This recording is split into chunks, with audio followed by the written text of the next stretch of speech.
안녕하세요. 김성길 목사와 함께하는 사람 이야기 제2단원의 G7 과정입니다. 전 시간에 이어서 이 시간은 제5-2의 이야기를 나누겠습니다. 자, 지금 우리는 제5장에서 다양한 생각의 현장들을 우리가 살펴보고 있습니다. 다양한 생각은 다양한 현장을 만든다. 생각이 바뀌면은 결과도 달라진다 하는 것을 우리가 지금 몇 가지 예를 들어서 살펴보고 있는 중입니다. 전 시간에 잠깐 이야기했습니다마는 정신과 의사 아론 벡은 같은 사건을 만났지만 어떻게 생각하느냐에 따라서 우울증을 앓기도 하고 건강한 삶을 살기도 한다고 이야기를 했습니다. 참 맞아요. 같은 사건인데 우울하게 생각하면 우울증이 오는 거고, 새로운 동기부여로 생각하면 뭔가 새로 도전할 수 있는 계기가 될 수가 있게 되는 거죠. 생각의 차이입니다. 자, 82쪽 계속 진행합니다. 자신의 부정적인 해석 외에 좀 더 대안적인 합리적인 해석은 없는지 검토하는 것이 중요하죠. A양과 비슷한 경험을 한 적이 있거나 스트레스에서 좀 더 합리적인 대처를 원한다면 메모지와 필기구를 들고 오늘 나의 기분에 영향을 준 일들을 기록을 해보자. 나의 해석에 적합한 증거는 무엇일까? 나의 해석에 반대되는 증거는 뭘까? 또 다른 설명이나 이유가 있을까? 일어날 수 있는 최악의 일은 무엇인가? 일어날 수 있는 최선의 일은 뭔가? 나의 자동적 사고를 믿어서 내가 얻는 이득은 무엇일까? 만일 나의 사랑하는 친구가 나와 같은 상황에 처해 있다면 나는 무엇이라고 말할까? 간략하게 소개했지만 이러한 생각 바꾸기 인지행동 치료의 기법은 우울증을 치료하고 예방하는 데 이미 그 효과가 검증되어 왔을 뿐만 아니라 일반인들이 자신이 받는 스트레스를 관리하는 데도 많은 도움이 됩니다. 쟤는 맨날 왜 저래? 자, 이렇게 생각하는 사람은 화나죠.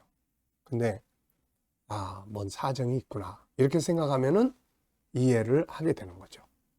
그러니까 생각하기에 달려서 결과가 평가가 다 달라진다는 거죠. 자, 우리가 성경의 이야기를 하나 보겠습니다. 지붕을 뚫고 환자를 내려보낸 사람들이 있죠. 마가복음 2장 3절로 11절에는 놀라운 생각의 전환을 가진 사람들의 모습을 보여주고 있습니다. 중풍병자를 메고 온 사람들은 그곳에 사람이 많아서 예수께로 갈 수 없게 되자 그들은 상상을 뛰어넘는 생각을 하게 됩니다. 지붕을 뚫고 내려보려면 어떨까? 그게 말이 돼, 그거. 네. 자, 그런데 이 사람들은 지붕을 뚫고 예수님 앞으로 이 사람을 내려보냅니다. 결국 성공했죠. 일반인들의 생각을 뛰어넘는 생각.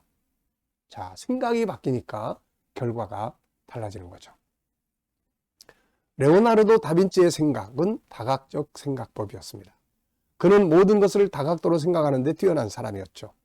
그는 사생활에 태어나 학교 교육도 제대로 받지 못했고 대학 입학도 허가받지 못했습니다. 그러나 그는 이 모든 것을 뛰어넘어 위대한 인물이 될 수 있었던 것은 모든 것을 돌려보고 뒤집어보는 다각적 생각 때문이었어요. 이것이 그의 생각법의 열쇠였습니다. 그는 정신적으로 다양한 위치에서 다각적으로 생각을 합니다. 그는 특정 각도에서만 사물을 관찰하는 눈은 대상을 온전히 이해할 수 없다고 했죠. 그는 대상을 다각도적으로 각각 분해하여 그리는 구조 분해도를 완벽하게 그림으로써 문제를 해결했습니다. 불가리아의 저널리스트 마리아 포포바에 따르면 레오나르도의 비범한 창의성의 근원은 다각적 사고를 활용하는 능력이었다라고 이야기를 하죠. 확고한 육식주의자라면 채식주의자의 안경을 써볼 수 있고 공감할 수 있는 것만이 아니라 주저하던 것들을 과감하게 단행해 보아야 합니다. 사람들은 뭔가 자기 인생에 변화가 오기를 바랍니다. 그리고 좀 더 발전하기를 바라죠. 그런데 안타까운 것은 항상 고정관념 속에 살고 있습니다. 똑같은 생각을 매일매일 하고 있고 똑같은 생각 속에 머물러 있습니다. 그러면서 또 나도 좀 변하고 싶다는 욕망을 가지고 있죠. 그런데 우리가 꼭 알아야 될 게 있습니다. 생각이 바뀌지 않으면 내가 바라는 좀 더 발전적 삶을 만들 수가 없다는 것입니다. 내 삶의 변화를 만들고 싶으면 일단 생각을 변화시키는 것, 이것이 중요합니다. 다르게 생각하는 것이 성공의 비결이죠. 자, 맥도날드 창업자 레이 크록의 일화가 있습니다. 1950년대 미국의 주방기기 회사 릴리 툴립 컵 컴퍼니 영업 책임자였던 레이 크록은 어느 날 캘리포니아 인근의 작은 레스토랑에서 멀티믹서를 무려 8대나 구입해 갔다는 말을 듣고 그를 찾았습니다.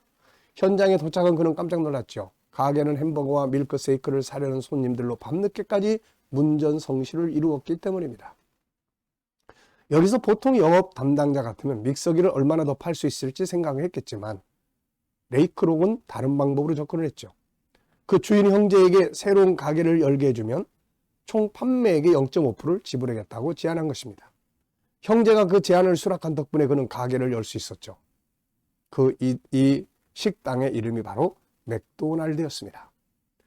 기계를 파는 사람이 기계만 팔려고 하는 생각에서 벗어나서 자기가 지금 잘 되고 있는 저 가게를 또 다른 곳에서 오픈해 보겠다고 생각을 한 거죠. 생각의 차이가 엄청난 결과를 만들어낸 거죠. 동일하게 보면 그 이상을 벗어날 수 없습니다. 그러나 다르게 보면 새로운 역사를 만들어낼 수 있죠.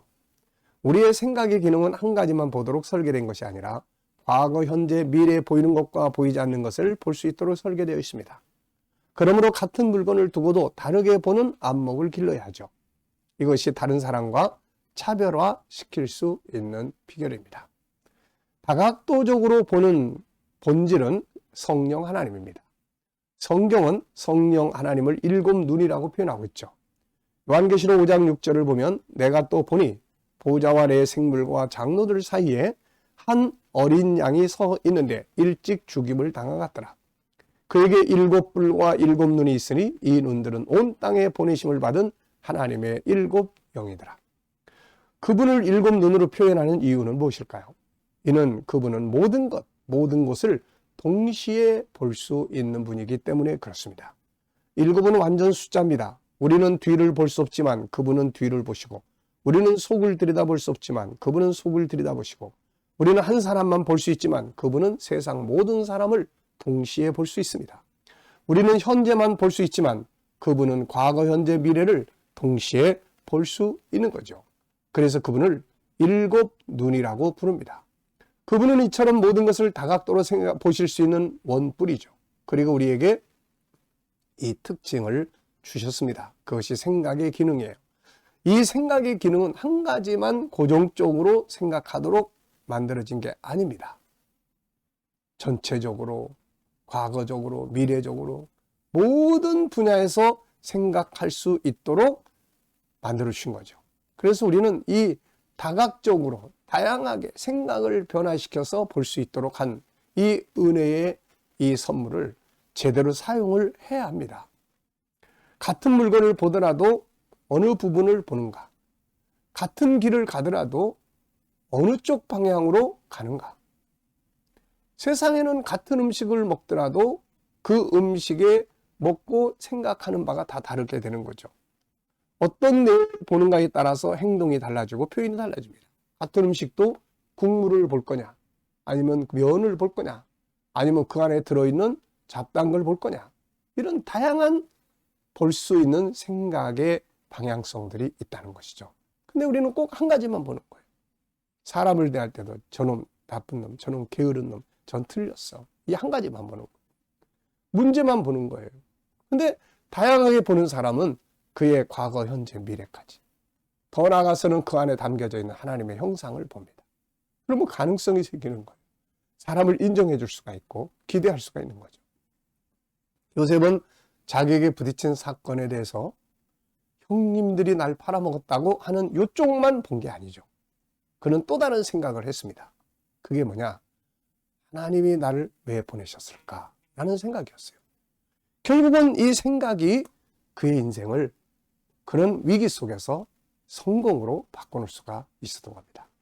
자, 오늘 어떤 일에 부딪혀 있든지 생각을 바꿔보는 시간을 만들어 보시기 바랍니다. 자, 이 시간 말씀은 여기서 마치겠습니다. 감사합니다.